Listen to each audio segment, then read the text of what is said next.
Team Ace would have to lose to Poseidon Gaming in Week 7 to force a tiebreaker. If these conditions do not meet, RLS could be out of luck for playoffs. So a lot is on the table here Ace. Yeah, and RLS, the Ace losing to Pog part is probably the most reasonable part of this. The more difficult section is that RLS, in addition to beating Ace today, is going to have to beat Tub and Udyr. Tub being the first place team at the moment, and Udyr having just beaten Tub. So it looks a little bit scary for them, but maybe they can at least get some momentum coming into this game. Ace has looked pretty shaky lately, as they have the entire season. Although, this might be the best thing I've seen in draft all season from Ace, is taking Senna.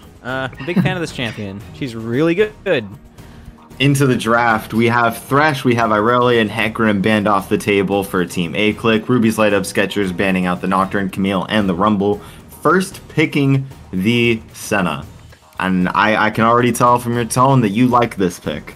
No, I'm a huge Senna fan. She fits so well with so many different bot lanes. She allows for a lot of flex picks in other roles, such as like the Cho'Gath or even the Set. Stuff like the Maokai. There's like all kinds of flex picks you can play with her that make it difficult to tell where roles are going. She's extremely versatile. She can even go into solo lanes. Senna top and Senna mid are actually playable in certain matchups. And on top of that, she just scales insane. She's always going to outscale any team comp you can draft against her, pretty much, with like very few exceptions. Just due to that range increase, if the game goes late enough, it becomes completely unplayable. So we'll see if Ace can play around this pick effectively, and I'd like to see them go with one of the stronger pairings, something like the Cho'Gath. But we'll see what they end up choosing here. Morgana and Kai'Sa picked up. I don't like picking the Kai'Sa here. I think Kai'Sa into Senna is really bad. It's kind of playable in lane under certain circumstances, but you just get outscaled so unbelievably hard, and you can never play the game after the mid game. So unless RLS snowballs, I don't think it's going to be very effective. And I think that obviously RLS isn't one of those teams that's going to be smashing lanes against a team of mostly Diamond and Challenger players like Ace. So I don't think that pick's very effective for them here. Unfortunately, we do see the Tahm Kench come in, which I think is, although very common in pro play due to the safety of the pick, probably not one of the stronger pairings for Senna at the moment, just in terms of the actual ability to draft around it. And they are showing support and jungle here, matching into the Morgana, which is expected to go jungle here.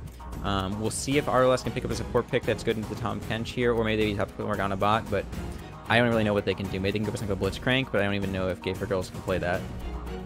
And back to the Senna a little bit. How do you feel about this champion in this current patch after the Rageblade build getting nerfed? So the Rageblade was nerfed a while ago, and it basically did nothing. The Rageblade build still is insane. You do a ridiculous amount of damage. The mid-game spike is extremely strong, going Kraken Slayer into the Rage Knife into RFC. You just have so much range early on with that RFC proc, and you just do so much damage whipping people out. Kraken Slayer, as always, is strangely abusable on her. And in addition to that, there is the option to go into that tank build, going Crossfire Gauntlet, which, while having a much lower impact in the mid-game in terms of that raw DPS output, can be an extremely strong supportive build if you go for one of those pairings that does have higher damage in the other role, as well as the fact that she can just be extremely strong in the late game, regardless due to her stacking of the souls. But in this game, with the Tahm Kench already showing up, I expect her to go for that Glacial Augment, as well as the Kraken Slayer into the Gintu's Rageblade in this game. Although Graves does provide enough AD that she could opt for tank, I don't know if it's going to happen. Definitely could be decided with the next two picks, as it is going to be Fiora Silas being taken off the table. Rakan picked for Ruby's Light Up Sketchers, tying that comp around a little bit. Not too sure how I'm liking the RLS comp right now, but yeah, RLS is saying goodbye to playoffs right now because this comp is pretty awful. I think, like, as much as Graves is bad right now, you can't really clear very effectively. He's going to get hard outpaced by the Morgana. Senna Tahm is still reasonably strong, even with the Tahm Kench not being necessarily the strongest pairing. I don't think that any of these champions have anything they can do against this composition so far. Cho'Gath is a nice pickup, but Rakan just can't play the game against Tahm or Senna.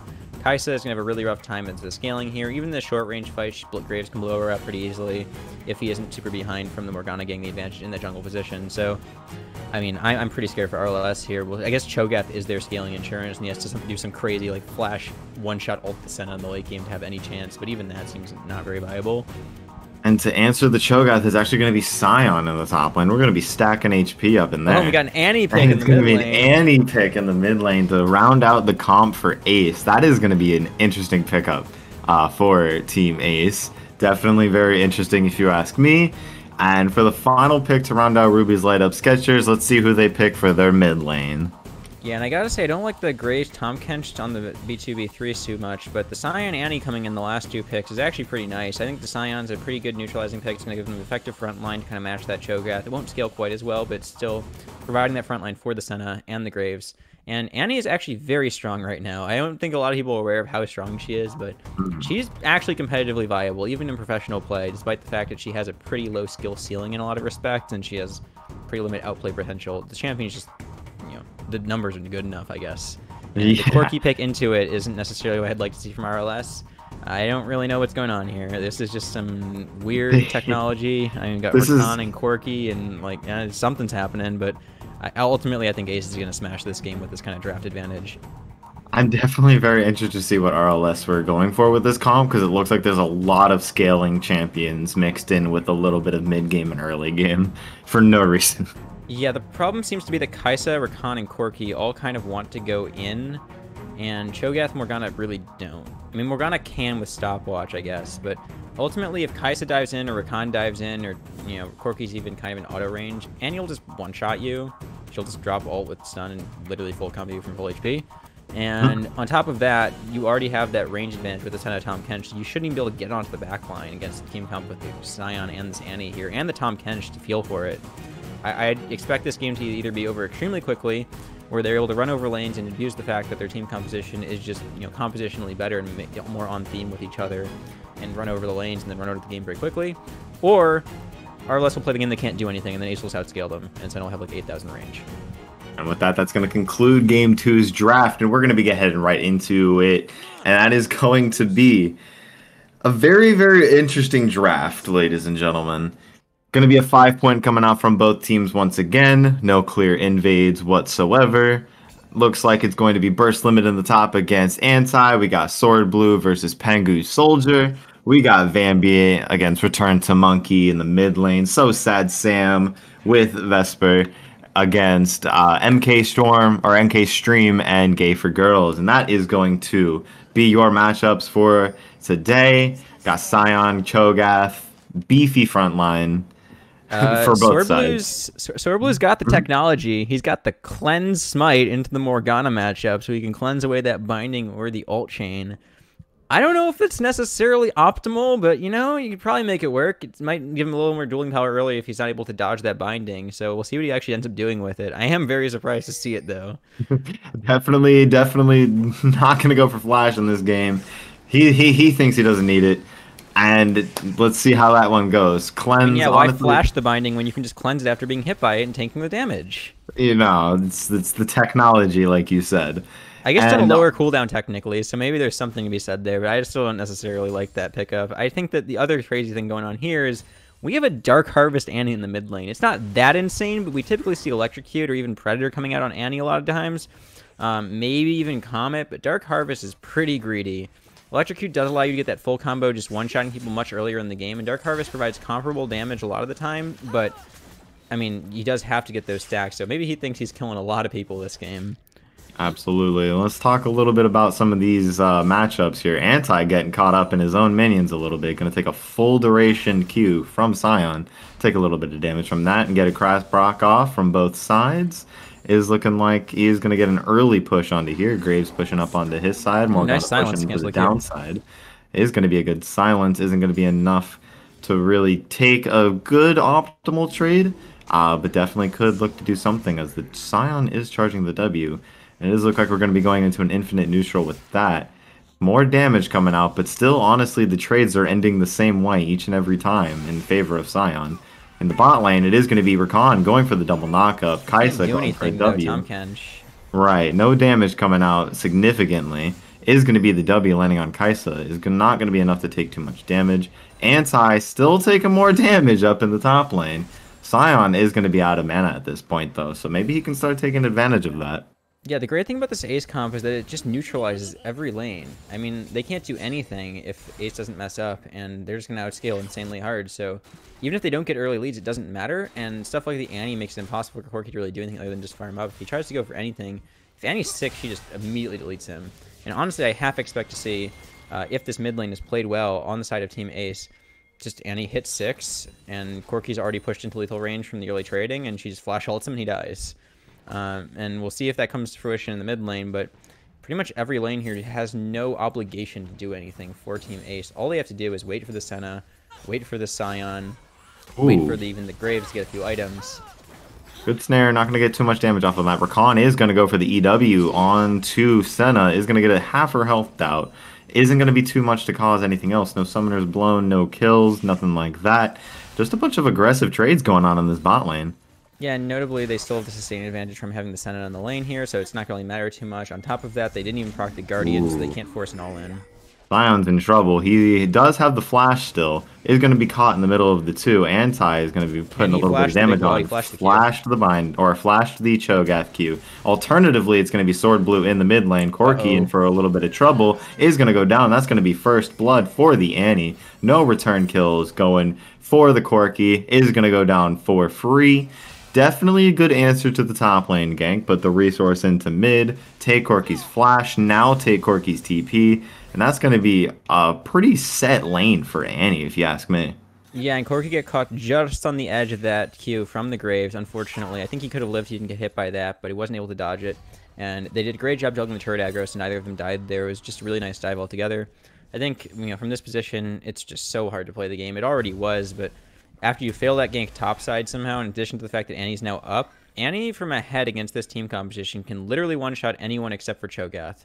And even Morgana Black Shield won't be enough to prevent her from one-shotting if she's just able to combo correctly and she's fed enough. Because Black Shield only blocks, a couple hundred damage, and while it can block the CC, Annie can just wait out the Black Shield if she has to, and they have to do it on reaction. But unfortunately, Tibbers is pretty much instant cast, and so you can't actually Black Shield on reaction. You have to do it just to predict it, and that's really, really difficult to do. So I don't think this Annie's going to be, it's going to be a huge problem for RLS. Annie is going to be picking up the Lost Chapter, not blowing the TP. Is going to flash. We saw that coming. Flash 6. Flash 6 onto Corki is going to be able to get out alive. She has no Ignite because she took TP, unfortunately. That's one of those plays you really expect when you take Ignite on Annie, where you can just literally one-shot the enemy laner. And I understand why he took TP, but I mean, honestly, yeah, in a game like this, I actually might have even liked to see the Ignite come out on Annie. I know it's a little bit greedy. But... a little close. Good eat from Tom Kench. Going to block the Rakan W from landing. Morgana going for the hold as Corki has to recall again. More CS advantage for the Annie. Yeah, and the biggest issue here on the spot lane is that you have Kai'Sa Rakan. Like, you really want to be winning this lane pretty hard, getting a lot of advantages in the laning phase with that early trading power you have. But Senna Tom Kench is such a neutralizing lane, you can't do anything. And I mean, they're not like super behind on CS, and it doesn't really matter because Senna's going to scale up regardless. So I think we just have to sit it out, wait for the mid game, and see how these team fights look. But I fully expect Ace to stay in full control of this game. And it's looking like that's going to reign true so far, building up 1,000 gold lead from the get-go off of pretty much just CS alone. Only one kill on the difference is going to make for pretty hard of an early game for RLS to sort of respond to. In terms of jungle, I would say that Graves is pathing pretty well, almost more than Morgana. Up 12 CS, as Rakan is going to be in the middle of everyone. Morgana showing up to the bot lane in a very timely manner. Isn't going to hit the root, so Senna is going to get out of there. Is going to land the root on Morgana. Flashes into her team, forces the cleanse flash from Kai'Sa. Is going to go down to the Graves, and it's going to be Rakan, who's super low. Is going to follow the flash. Annie Q going for a turret shot BM. That's going to be 2 more kills for Team A-Click. That was a very, very good way to solidify this lead. Yeah, and I'm glad to see Annie making that value from the TP when she didn't take the Ignite, couldn't secure the kill in lane, ends up going bot lane and gets a kill anyways. So it's really good to see. I think it's a great play coming out from Ace, and I mean, again, there's snowballing again. Annie's up to 2 kills now. He got that kill on the Graves, accelerating him, although it looks like he's going to come close to dying Dragon against Smite. He's okay. Okay. And then, it's already kind of crazy that Graves is outclaiming Morgana, to be honest. I'm not sure what Morgana's been doing. She went for the one gank I saw, but she should outclear Graves so hard in the early game that I can't believe she's not further ahead. Oh my god, forcing the flash out of Anti. Good ultimate from the Scion. Gonna force Cho'Gath to take 2 tower shots. Is gonna get hit by the Q, which combos perfectly into the Sentinel. Very well responded, and that's gonna be another kill for the top lane. Yeah, I mean, this game is going about as expected, I'd say. We'll see if RLS can get, that's another one shot. Almost does have to get out of tower range here. Is going to get the kill from the final hit of Tibbers. Tibbers going to go down here. Morgana going to give up on the chase. Vambient getting another kill for himself solo. Yeah, I mean, we talked about the Annie just continuing to get kills, and Mhm. she's already one-shotting people. Soon she'll probably be one-shotting them even without ult. So this is pretty scary, and I don't know what RLS can do. It is just such a huge draft difference in this game that, honestly, I can't blame them. Obviously, there's things they can be doing better in these laning phases to avoid this acceleration coming out from Ace, but it's just such a hard game to play from them. They're going to have to do something miraculous if they want to be able to come back into this, or even have a chance in the beginning. Graves looks like he's in a little bit of a situation here. Bot lane is going to be here fine. first. He does have cleanse. Bot lane is going to be trying to cut him off. Corki off to the side as well. Is going to be able to get out of this alive via the plant. Very well executed from the Graves to be able to steal that. Didn't steal it, but he did get out alive. Yeah, unfortunately didn't quite secure the blue buff, but yeah, he's totally fine. Didn't even have to burn the cleanse, was able to wait out the Morgana binding duration, realizing the bot lane couldn't rotate in time to actually have kill pressure on him. Just walks it off, and he's still up CS on that Morgana somehow. I don't know. No Tibbers. So looks like Corki might stay alive here. Does get the Dark Harvest proc. I wonder how many Dark Harvest procs Annie has right now. Does have the ulti coming up in about maybe 5 or 6. But 5 or 6. She's definitely getting to that point where she isn't going to need Tibbers, we talked about. That was we saw the potential of full combo even without Tibbers, and he takes him to about a quarter HP. So yeah, the few more, he's not even one item yet. Honestly, once he finishes his Ludens, it might just be a kill. and he has the Tibbers ready to go. He also has flash coming up soon. I think yet. he's just waiting for his flash timer at this point, and if Corki walks up again after his flash comes up, he's dead. I think so. So sad. Sam looking like he wants to do some things in this bot lane. I don't think it's going to happen, though. Morgana off to the side is going to recall. Disgusting. He gets it through the wave.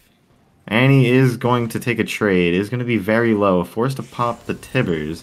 Isn't going to be enough to cause any sort of kills or death going on in the mid bot lane. They have a 3v2 and they still can't do anything. They actually can't engage on this because they're so low on the Kai'Sa getting poked out on this range distance from the Senna, and Jesus Christ. Isn't going to be enough to sort of land the Senna ult onto the Kai'Sa, but it is going to be enough to throw out a little scare for them. Sion getting a very good trade on the anti is going to get a lot of damage. He's going to be forced to half. Here we go into the bot lane. I don't know exactly where this game is going to go, but anti still taking pretty more good damage. idea. I think it's going about to RLS's Nexus. Yeah, I mean, you have a point. That's a fair point right there. As the Rift Herald is going to get popped into the mid lane, mid tower looking like it's going to be into some trouble. Morgana going to get a root on it. I don't think it's going to be enough. I think it's going to get the charge off still.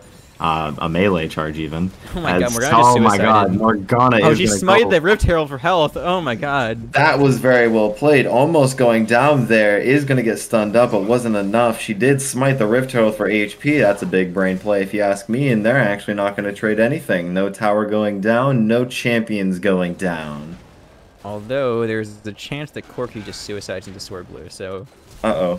He is nearsighted right now. Does get killed by the Annie. Annie canceling the recall to turn around. Flash Q him to death. Is going to be enough to take him down. We're at a perfect game still, 6-0. Yeah, I wouldn't be surprised to see it stay that way, to be honest. Kai'Sa taking quite a bit of damage from a single tongue lash there. She is so far behind. She's down a level. She just down recalled? 2 levels to Senna. I'm almost positive she just recalled, as Annie, staying for more, is almost going to go down to Morgana, but it wasn't even close. Popping the ulti WQ to one-shot the Morgana, really flexing on this perfect game right here. They're really just flexing on it. So this is a public service announcement to all Mythic teams going into playoffs here. If you don't play Senna, please learn to play Senna. This champion is not balanced. And it is going to be the first turret going down for Team A-Click. They are going to, honestly, before 14 minutes too. That's a lot of gold for both Tahm Kench and Senna. I kind of want to see the gold difference between the bot lane and the bot lane alone. Second dragon of the game coming up. We got the Ocean Drake coming live, and it's going to be uncontested, it looks like, as Morgana isn't even going to try to stop this, as I don't think it's going to happen anyway. That's going to be the second dragon of the game, going to the blue team. So what's worse than getting outscaled in the game that you're losing? It's getting outscaled in the game that you're losing, and the enemy gets soul. And this is a bad soul at that. Infernal Soul on Annie and Senna. Like, it's going to be a bad time. Here we go. We got 2 Infernal Drakes left before they hit soul. Pengu Soldier is going to pop the ult onto Vampian. If he doesn't have ult, never mind, he's dead. He's going to get stunned. He has no flash. He has no ult. He is going to go down. Shutdown going to go to Corky's pocket. There goes the perfect game. Scion getting chased out by Anti a little bit. Has the HP advantage. Did pop the W. Gets the stun on to Anti. Isn't going to get the W. Tengu Soldier here again. Good knockup. Good chain CC. Doesn't have the ulti to get out of here. Oh, he did the ulti. No, nice flash in front of him to cancel the ult. That was great. Absolutely so. As Morgana, I was talking about Morgana didn't have the ulti, but Burst Limit. Oh my god, he just suicided the clone. He was rooted. He didn't have to walk in. He's going to be going down 1-for-1 in the top lane. That's a pretty worth trade if you get ganked, if you ask me. Mid lane being pushed down is going to take a tower for it. Isn't going to be too much going on after that. They should back off very kindly after that. Is going to be Sword Blue. Doesn't do anything, but doesn't really do too much. So I'm still a little bit tilted about that top play. They had the 1-for-0 right there, and they bound the zombie from the Scion, so he couldn't actually chase and kill them. Like, Morgana hit the binding, and then Anti just walked into melee range on the bound target and get killed. Like, what? It happens. I guess it shouldn't happen, but it did. That's going to be an 8-2 game coming in here for Team A-Click. They're taking the reins of this game, and they're leading the charge. So it is going to be second Rift Herald coming up, I believe, and it should be coming up soon. It doesn't have a timer on it right now. It should be within 2 minutes. A little bit before the dragon, I know that for sure. As it's going to be. Excited to see whether they can get Dancing Rift Herald in this game. Yeah, there it goes. There's the 1 minute left up. There's the 1 minute timer on the Rift Herald. Gonna see if we can get a second one going here. Burst Limit going for another trade with Anti. He said, "You want some more? I'll bring it." Gonna be So Sad Sam and Sword Blue getting some damage. Vambient getting some more on this one. They didn't burn the anti-ult. They can just one-shot the next person. Watch up this turret if they come. Wait, no, they did burn the anti-ult. It looks like okay, yep, they did. Yeah, I know. It stays active as long as Tibbers is alive. Yeah. That's really. Is going to be Tibbers going down here, so we will see the cooldown on that here in just a quick moment. Honestly, it's probably better if they kill Tibbers here because it does get the cooldown going faster, so it ends up being more time on the one shot. So although I do think Annie oh wow, Tibbers is still alive. Wait, how did Tibbers not die there? That's got to be a bug. What just happened? That's definitely got to be a bug. Although I do believe Annie ult does go on cooldown on cast, so if Tibbers stays alive, the cooldown will still be going down. Corky flashing into the Scion. He's just gonna die this time. I don't know about this one. You're not that tanky, buddy. Corky is gonna be going down to an auto from Annie. Does get a lot of movement speed. Is gonna stun up Anti. Anti looking pretty dangerous right here. So we got Vesper and So Sad Sam coming in here as well, getting a good shield onto all 5 members. Everyone's going to be going down. That's going to be a clean team fight coming out from Team A-Click. Kaisa didn't even get a chance to get into this one. Very well played by Team A-Click. Sacrificing the Corky to start that fight. Don't think it was that worth, as he did go down almost immediately. A good TP from Annie to respond into that for the kill. And Tom Kench bringing in the party to wrap up that team fight. Yeah, I mean, honestly, I don't know what Corky was thinking there. I guess he saw the play top lane earlier where they flash in front of the Scion. He's like, that's a cool play you can do. I'll do it too. But unfortunately, he's not very tanky, and so he just gets blown up immediately by Scion. And then it's just a 5 before they dive under turret. They can't do anything. I mean, they're so far behind, and they're getting out skill. They're going to get this Rift Herald here. And I think there's a decent chance we do get the Dancing Herald if Ace wants it. They can probably just hold on to this until they're able to push into the base. Did I hear an ARAM in our future?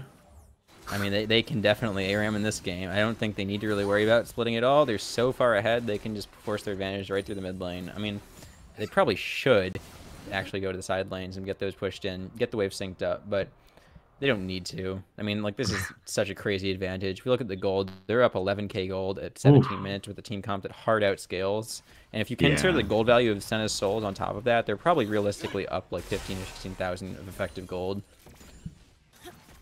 Definitely not looking good for RLS, as Annie is just BMing them super duper hard.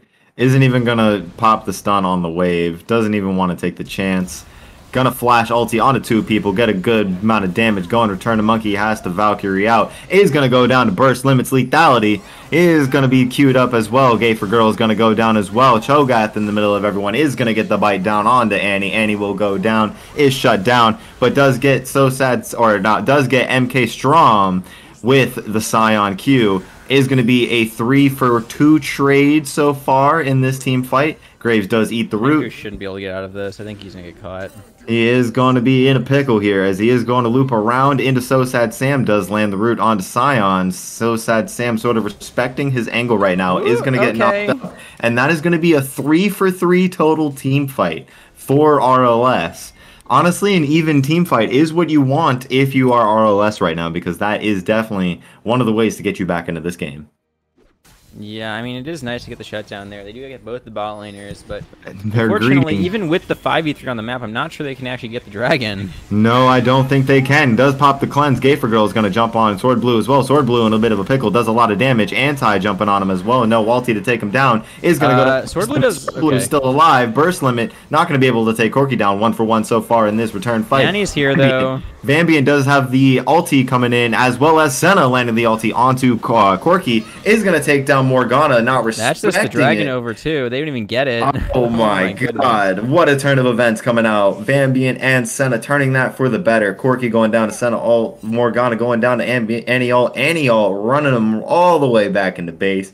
Pushing this wave up is going to be the Infernal Drake going into their pocket. That's Soul Point, ladies and gentlemen. That is quite a heck of a turnaround, if you ask me. Kai'Sa's not respecting the Fed Annie whatsoever. Cho'Gath's also probably is going to run up and die if he actually commits to this, but I don't think he's going to. He's just going to try to clear the wave. How do you feel about Annie opting into Leandries instead of Ludens this game? It's a little strange considering Cho'Gath's the only major tank on their team. I think Ludens is definitely better here. They actually, she probably could have gone Proto Belt too. I don't mind either, but Leanders is a little strange. I don't know what's going on. Maybe he just, AFK, sort of auto-piloted his build, which is, fine. This game is so far gone. I don't think it matters. Fair point. It is up 3 dragons, one of them being an Infernal, and second Infernal is going to be coming up in 4 minutes. See how they set up. Rylai's on Annie? That is a Rylai's on Annie. You are absolutely 100% positively correct. I don't know what he's building, actually. This is some he might actually just be limit testing. Once again from these... Oh no, Senna is going to get rooted up by the Morgana. Scion going in for the Marathon is going to hit the wall. Pengu Soldier in the middle of everybody. Is it going to get stunned up by Annie? Annie going to be able to take her down. Is going to be the Rift Herald being popped by Sword Blue. They're going to push this one into the base. Anti is getting slowed up by the Annie. Does get ulted up. Kai'Sa is going to be one shot. They're all dead. Corki. This is Dancing Herald time. They're going to get the game ended here. They are going to indeed get the game ended. As Sword Blue going for the triple kill. Very, very well played team fight as they just run right over RLS. Can they keep the Herald alive? 700 HP. It can't die on the charge, so I think they got it. As long as only respawns and kills it. The turret is on. Don't let Morgana kill it. That's all they gotta do. Save it. Okay, let's. Dancing Herald, ladies and gentlemen. That is going to wrap up game number 2. A-Click running a train. I say that a lot, but this time they actually did on RLS. Ruby's Light Up Sketchers is now, I think, officially eliminated from playoffs. That is going to from RLS. Unfortunate for them. They definitely not the best way to go. Very unfortunate game for them. I gotta say, A-Click showed up this game. Vambiant with the Annie pick. A very, very niche pick. And I say niche. Leading the damage charts, not even close. Scion coming in second.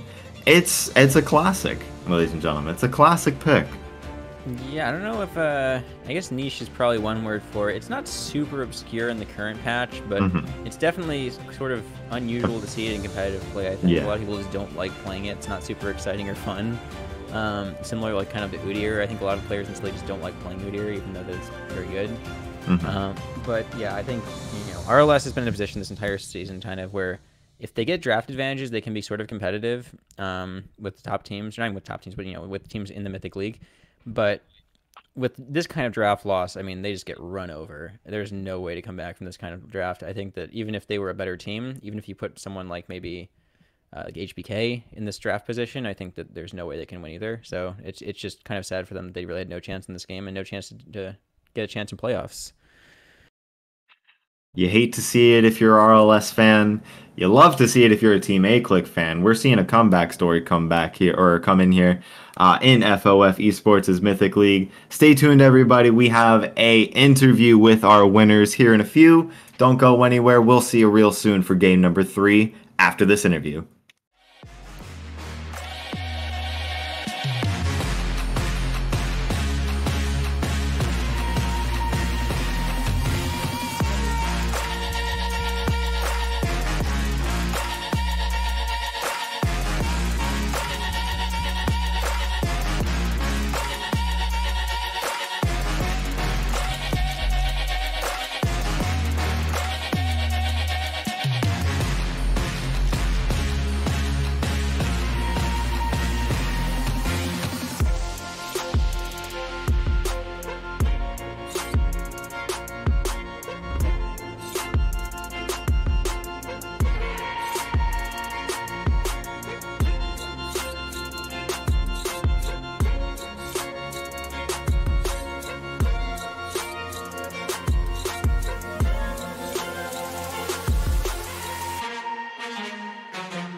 Hello, folks. Chris Edgeworth here with the second interview of the day. I am joined by Burst Limit from the victorious Team A-Click. How you feeling after that game? I'm feeling all right. Talk to me, if you would, a little bit about the draft coming into this game. As they were saying on Caster Desk, you have the El Clasico Annie throwback pick, but you also bring out the new flavor, Sanatom. You're on Scion duty this game. What was the thoughts on the draft that you guys put together and what they pulled out? Well, originally Anti actually messaged me prior to the match asking if we could get a skill matchup top lane, because he really wants to play that against me, but then they banned the Camille. So I was like, nah, I'm just going to ban your Aurelia. We were originally going to do that, but I guess he backed out. So yeah, then I just picked Scion because we needed a tank, and I already knew I was gonna build lethality. But then for like our other picks, I mean, we pretty much all got comfort. Sword Blue got Graves, Vambient got his #1 champ, and our ball lane got Senna Tom Kench. We kind of just like YOLO'd it and just did it on the fly. Talk to me, if you would, a little bit about the changes within your team. These roles have been swapped for a couple of these players in a couple different games. Are we starting to see something solidified before we head into playoffs? Yeah, this is probably going to be our roster going into playoffs with one other combination that I obviously won't say. But yeah, this is probably going to be our starting roster. with Sword Blue jungling instead of ADCing, because that's what he prefers. And Vambian is obviously a mid laner, so yeah. So let's talk a little bit about the game we just played here. What did you feel like your role in the game was, being that you were just like sort of on top lane island and the rest of the game was being sort of played away from you? How did you feel you executed on what you needed to contribute in this game, and how you felt about the game overall?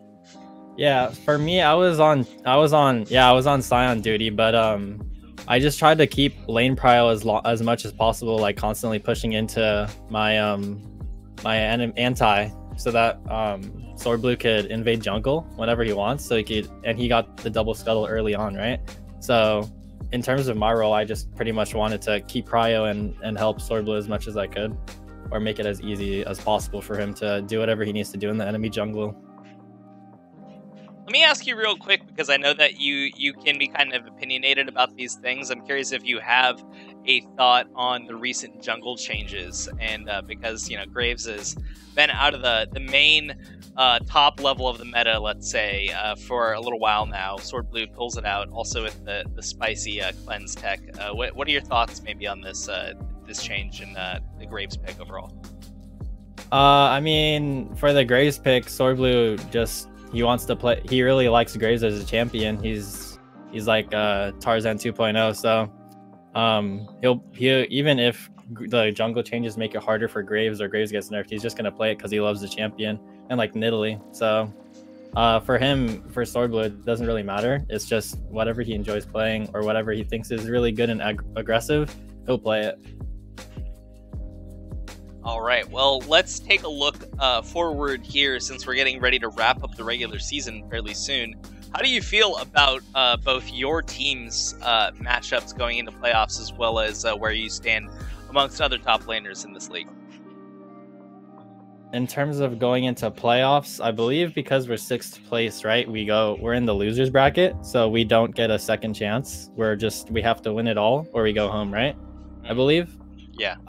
So that kind of puts the pressure on, but I mean, we like the pressure, like, and we wanna make everyone, obviously shut up. We want to win, obviously being the reigning champions. So I guess the pressure / stakes are higher this playoffs than last playoffs, but also I think our confidence is higher than last playoffs now that we have a kind of a different roster with a different role swaps, what we've been looking forward towards for like an entire season almost. So yeah, for playoffs, we're going to go into that confidently. And then how I stand amongst other top laners, I mean, they can just ban Camille and then I'm like half the top laner, but I mean, I'm going to do my best. I think I can stand against these other top laners. The only top laner I've really had difficulty against was Watan. I think that guy's really good, but besides that, I think every other top lane is just like Life Orb slow, bro. As in they're like another diamond top laner. A deep cut for long-term followers of the league. Respect. Josh, thanks so much for joining us for an interview. Do you have any final words before we step away to Game 3? Yeah, we're gonna start trying. Be careful what happens when Ace starts trying, folks. You haven't seen anything yet. Josh, thanks again. Folks, don't go anywhere. We'll be right back with Game 3, Oh Dear versus H-Block.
Bye.